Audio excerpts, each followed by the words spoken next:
क़याम पाकिस्तान के वक्त बिछड़े बहन भाई 75 साल बाद मिल गए। उधम सिंह का खानदान तकसीम हिंद के वक्त चीचावतनी के नजदीक सुखा वाली में रिहाइश पजीर था। देखिए शामोल नजीर की ये रिपोर्ट। क़याम पाकिस्तान के वक्त बिछड़े बहन भाई 75 साल बाद आपस में मिल गए। कुल मोहम्मद इकबाल की बहन निर्मल कौर बिसरा, बहनोई बलदीप सिंह, कजन हरिंदर सिंह और भाभी कलबीर कौर विहाड़ी के नवाही इलाके गग्गो पहुंच गए। मिलते वक्त रक्त अमेज मनासर। विहाड़ी के नवाही इलाके नवाही गांव 371 ईबी का रैशी अब्दुल खालक तकसीम हिंद से कबल चीचावतनी के गांव 3712 सखा वाली में अपने वालिद उधम सिंह, वालदा सरदारनी महंद नजम, नाना सरदार पीरी सिंह, नानी असा कौर, बहन नरमल कौर बिसरा और दीगर रिश्तेदारों समेत रहश पजीर था। क़याम पाकिस्तान का ऐलान होते ही मून सिंह अब्दुल खालक का सारा खानदान जलंधर इंडिया हिजरत कर गया और वहां से कनेडा शिफ्ट हो गया, जबकि 7 साला मून सिंह अपने खानदान से बिछड़ कर गाँव में ही रह गया, जिसको गाँव के नंबरदार मोहम्मद दीन राजपूत ने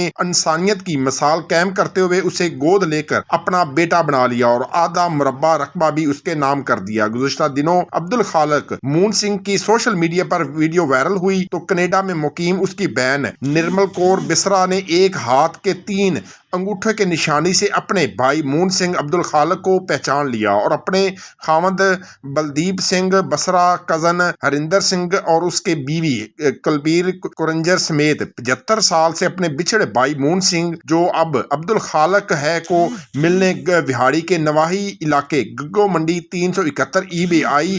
बहन भाई गले मिलते वक्त जज्बाती हो गए। इस वक्त वहां मौजूद हर आंख अश्कबार थी। इस मौके पर गुफ्तगू करते हुए निर्मल कौर बिसरा ने कहा कि पाकिस्तानी कौम की शुक्रगुजार हूँ जिन्होंने मेरे भाई की हिफाजत की और आज मैं उससे मिल रही हूँ। अब्दुल खालक मून सिंह इस वक्त 82 साल के हैं, जो बहन से और दीगर रिश्तेदारों से मिलकर बहुत खुश था। इस वेले असीं इत्थे अपने 75 साल बाद भरा नूं मिलण आए हां, जिस दा सानूं इन्हां रिपोर्टरां तो पता लगा सी, मूवियां तो पता लगा सीगा। इन्ना सारा परिवार असीं बहुत खुश हाँ परिवार वालों। वो जिहड़े जिन्हां वीरां मेरिਆਂ ने पालिया मेरे वीर नूं, उन्हां दा भी लख लख शुक्रिया। तां परमात्मा बारे अरदास करदे हां उन्हां दी फैमिली, उन्हां नूं चढ़दियां कला वाहिगुरू रखे। ते जो ये मेरे वीर आ, जो इन्हां ने जिंदगी विच अपना बचपन गुजारिया, जो भी कीता वो असीं नहीं जान सकदे, वो इन्हां नूं पता किद्दां गुजारिया की कीता। पर असीं हर टाइम इहो ही सोचते हुंदे सी, वाहिगुरू जे वीर हैगा तां मिला दे, सानूं मिला दे। साडे कोलों एक फुੱਲ गवाचा सी, सानूं हज़ारां फुੱਲ रब ने दित्ते आ। ਭਰਾ ਦੂਜੇ ਪਿਛੜੇ ਭਰਾ ਨੂੰ ਮਿਲਦਾ, ਇਹਦੇ ਲਈ ਆਪਾਂ ਅਲਫਾਜ਼ ਨਹੀਂ ਵਰਤ ਸਕਦੇ, ਕੋਈ ਵੀ ਸਾਡੇ ਕੋਲ ਅਲਫਾਜ਼ ਨਹੀਂ ਹੈ। ਇਹ ਤਾਂ ਉਹੀ ਦਿਲ ਜਾਣ ਸਕਦਾ ਜਿਹਦਾ ਭਰਾ ਵਿਛੜਿਆ 75 ਸਾਲ ਤੋਂ ਬਾਅਦ। ਚਲੋ ਮੇਰੀ ਉਮਰ 65 ਸਾਲ ਆ, ਮੈਂ ਤਾਂ ਇਹਨਾਂ ਨੂੰ ਦੇਖਿਆ ਨਹੀਂ ਸੀ, ਪਰ ਮੈਨੂੰ ਇੰਨਾ ਪਤਾ ਕਿ ਮੈਂ ਛੋਟਾ ਜਿਹਾ ਸੀ।